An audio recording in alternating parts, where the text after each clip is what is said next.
So welcome to Walking the Earth. Today we are at Boudanath Stupa in Kathmandu Valley, and we have we've got the big stupa here, and then a small shrine stupa, I believe, right here. I think it's got a shrine within it. But in the background, you can see a Buddhist temple, a Tibetan Buddhist temple. It's got a giant bell, a giant prayer wheel. Now, I haven't been inside. It may have a giant image inside. I'm not for certain. But in this area at Boudanath, you have a number of Buddhist monasteries from within the Tibetan tradition, the Vajrayana school of Buddhism, of Buddha Dharma. And there are according to my understanding, there are four main schools of Tibetan Buddhism. You've got the oldest school is the Nyingma Pho, and a lot of the local Buddhists who live in this area, who have been Buddhist for quite some time and practice a type of Vajrayana Buddhism, they belong to this school, the Nyingma Pho, which means old school, and that's associated with Guru Rinpoche, Guru Padmasambhava. You may have seen him. He's got very fierce eyes. He'll be throwing up the El Diablo hand mudra, and sitting in meditation. You often see giant statues of him in the Himalayan region. He's greatly revered within the Nyingma Pho tradition, which is my understanding is less of a monastic tradition. It has a much bigger lay tradition within it. Because within Mahayana Buddhism, there's a strong belief that non-monastics can attain complete enlightenment. And within that tradition, they have a type of sacred sexuality that they practice. And so you'll see statues of the Yabum, of the male and his female consort, and sitting in an enlightenment pose. So the oldest school in the Tibetan plateau is the Nyingma Pho, associated with him. Then, and I'm greatly simplifying this complex phenomena. Another school that's very important out of the Tibetan tradition is the Kagyupa school, and there are a number of sub-schools within that. But it's known for meditation and also known for a lot of lay practitioners.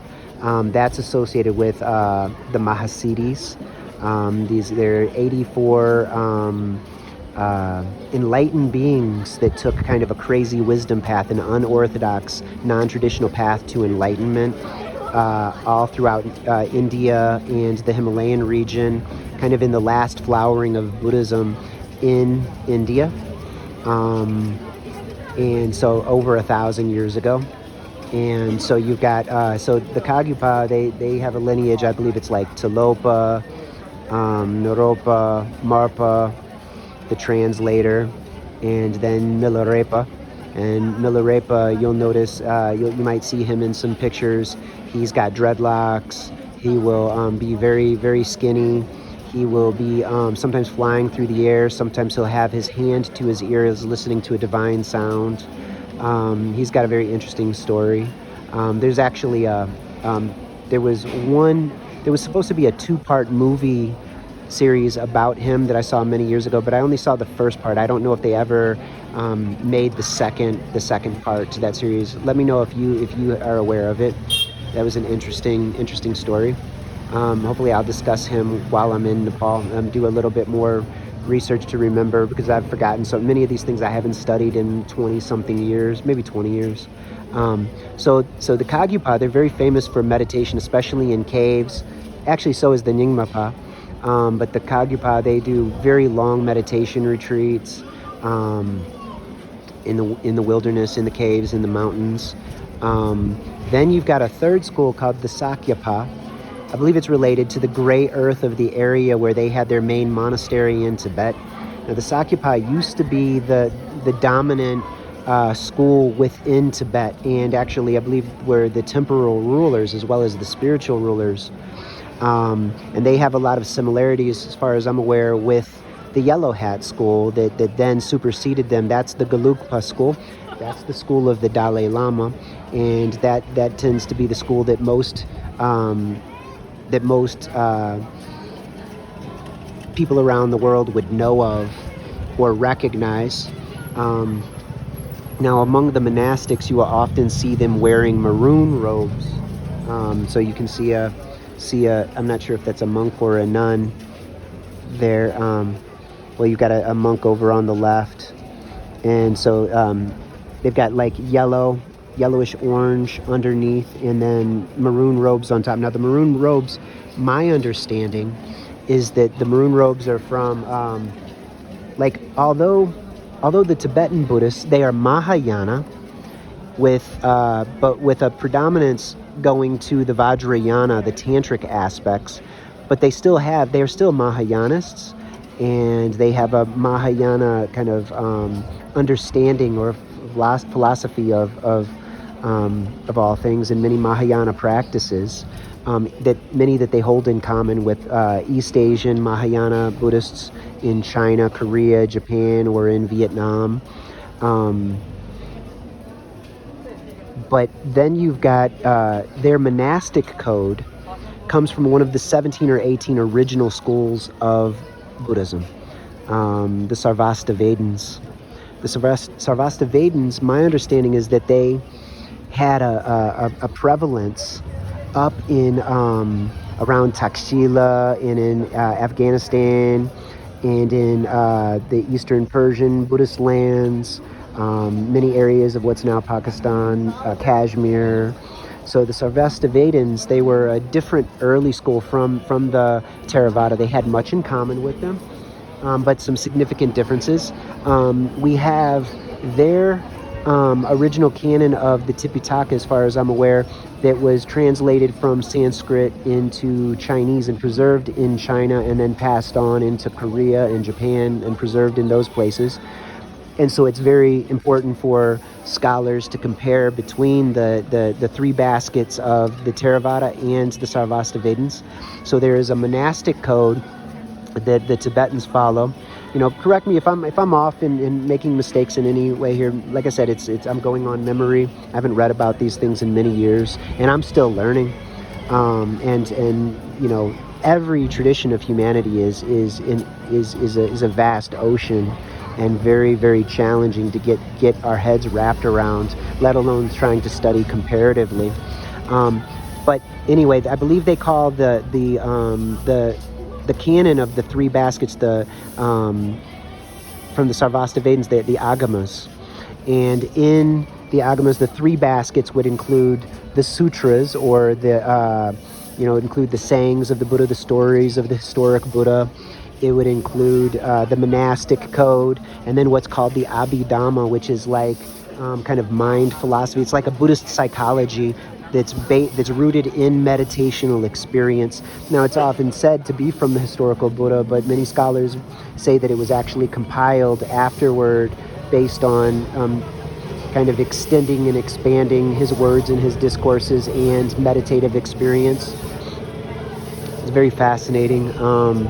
Like I said, it's an ocean of information. So you've got these four schools, and then I believe there's a fifth school that's kind of a patchwork school that has elements of all of the four, and that kind of strives to break free from some of the hierarchical structures. But and I believe it begins with a J. I don't remember exactly what it's called. Those are that one I know nothing about, but I know it was controversial at one point. And then there's another religion that's very similar to Vajrayana Buddhism in Tibet and from Tibet, called the Bon school. And the Bon tradition they have a Buddha-like character, very similar to the Buddha in his story, but he's said to come from Tajikistan, from Tazig, from what Muslims would call Khorasan. He was an enlightened being, and in the Bon tradition, they share a lot in common with the Nyingmapa, and including a meditative technique called Dzogchen, which is very similar to Zen and may actually have similar origins and connections, because there was a time when the Tibetan plateau was very influenced from the Zen tradition of China, because they were Tibet had its native shamanistic traditions, and then a big Buddhist influences from China and from India. And eventually the Indian influences won out, and both the Chinese expressions and Indian expressions had gradual enlightenment and sudden enlightenment traditions.